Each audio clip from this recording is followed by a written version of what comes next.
Hi guys, let me tell you, it is almost 1 o'clock in the morning.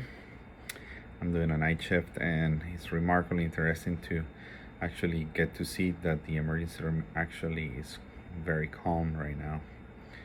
I'm working night shifts, and tonight is my last night. And well, I'm gonna summarize my life since I posted that social consciousness video about a year ago. I was under the similar circumstances. Well, first of all, I can tell you that my life has changed quite a bit. From the point of view of work, things have drastically changed, and I'm here pretty much to give you motivation during this COVID pandemic. I think hopefully things will be getting better as soon as the vaccinations start rolling out, and I think we're all gonna see a significant difference with that. So I please encourage you, everybody, to get vaccinated. Well, I was remarkably excited in early January, February, March, and I was remarkably active in social media. I was creating a lot of posting and material, got my podcast started, was working in a local Tampa hospital, a large local hospital, and as the pandemic rolled in and people didn't want to go to the emergency department, we saw a significant drastic decline. I had just recently stepped down as a medical director, and I wanted to dedicate myself more to my wife, to my podcast, to other projects that I have, to my medical scribing company, and I resigned as associate medical director.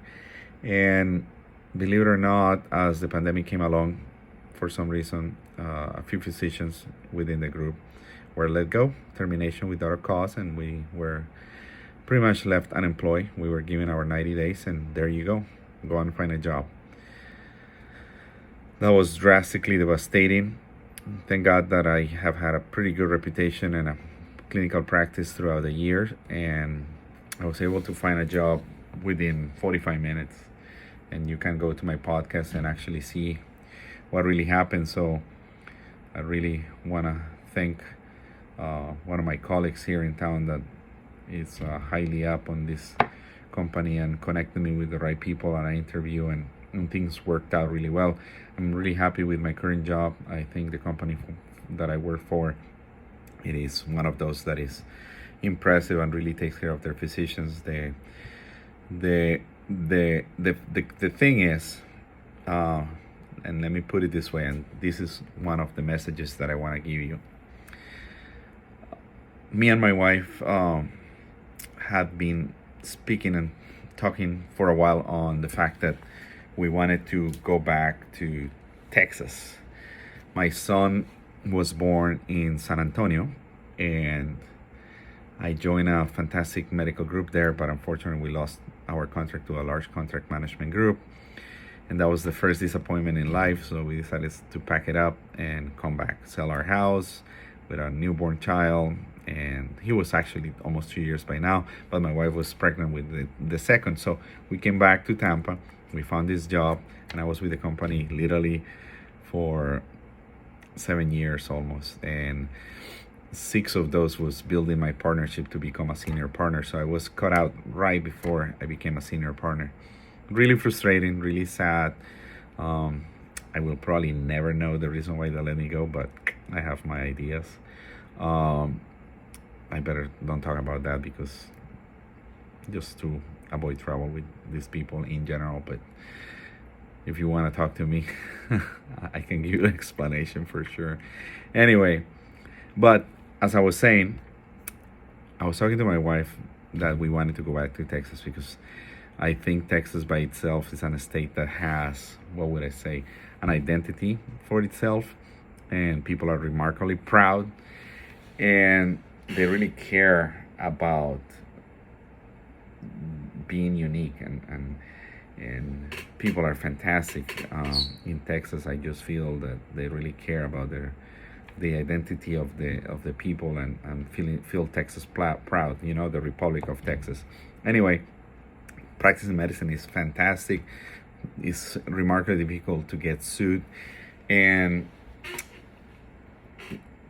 the comment goes to, you have dreams, you have expectations, you have things that you want to do in life, and you never take the leap. You're afraid of making that decision. You get attached to a job, you get attached to a relationship, you get attached to a company, you get attached to anything. Call it a boyfriend or girlfriend, and a habit, an addiction, and you don't want to let it go. Well, when you lose a job, you can be miserable and have a horrible attitude and be negative and be pessimistic, and that's what many people do, not all of them. But you need to take massive action. As soon as you lose your jobs, you don't sit on the laurels and just let the world spin around you. You go and take massive action. You know yourself, you know what you have to offer, and you know you're a great person. And it's a competitive world. There is envy, there is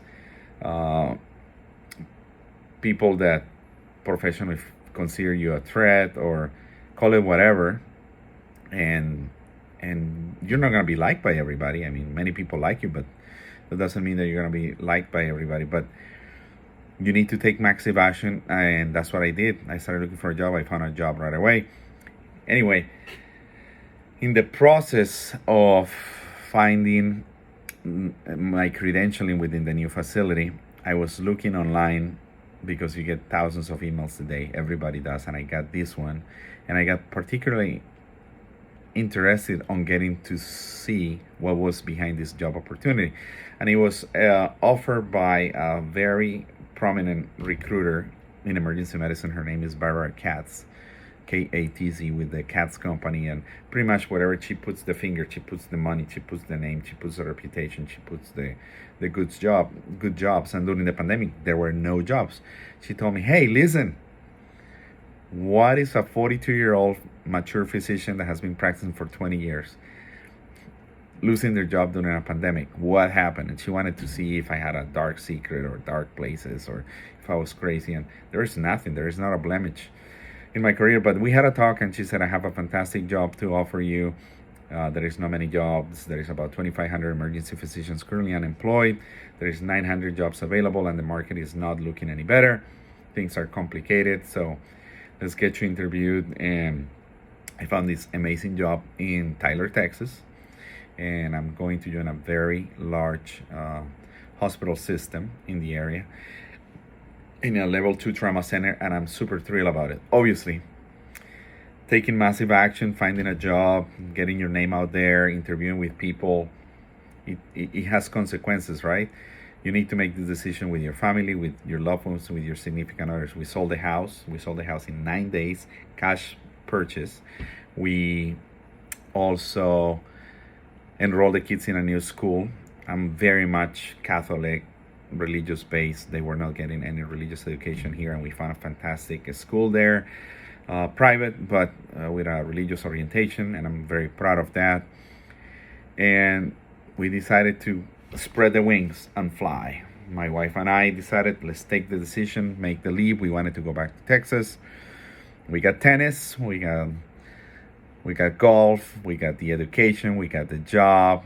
We want to grow our scribe company, Go Scribes, make it grow, and continue with my project with the podcast, the Foreign and International Medical Grad Podcast. It has done very well. We have 20,000 subscribers, thousands and thousands of downloads, and we just recorded episode number 60 this afternoon.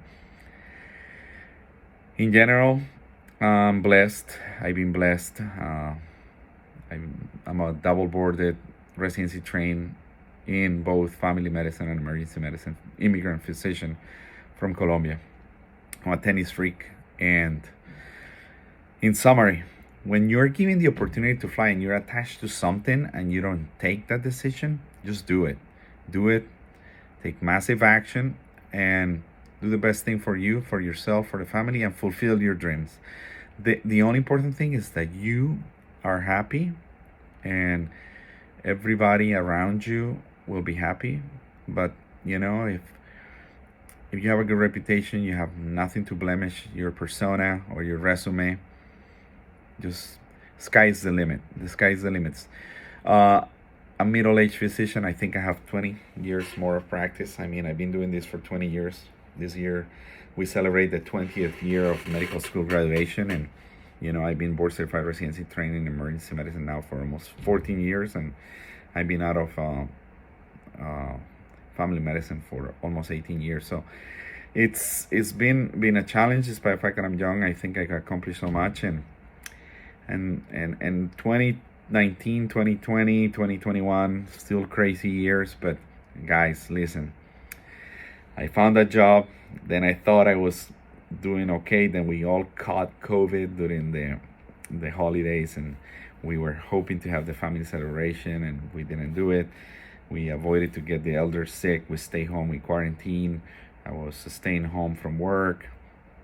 I recovered from COVID. By the way, it's awful. I got vaccinated after that, and now I won a Super Bowl ticket, and I'm going to the Super Bowl as a frontliner healthcare provider, and I'm really thankful for the NFL for having done that. I lived in Tampa twice, and the 2 times that they have brought the Super Bowl to the city, I've been proudly able to be, with the first opportunity, part of the medical team as a physician when I was a senior resident in emergency medicine, and now as an attendant with the ticket that I won. Anyway, guys, that's all I have to say. Stay motivated, stay positive. It doesn't matter how bad it gets. Remember, get vaccinated. Don't get your elders sick. When people say, well, 1% is dying, only 1% dies, but 1% is way too much. With that 1%, it's actually your mom, your dad, your brother, your sister, your wife, your relatives. So just do the right thing, wear your mask, wash your hands, and let's keep this under control so we can go back to normal, and just enjoy life as the way it was and meant supposed to be. I hope you guys are doing okay. I'm gonna try to do a little bit more of these videos and keep you updated. For now, 1:10 in the morning, I say goodbye. Stay in touch. Please be strong and keep working hard.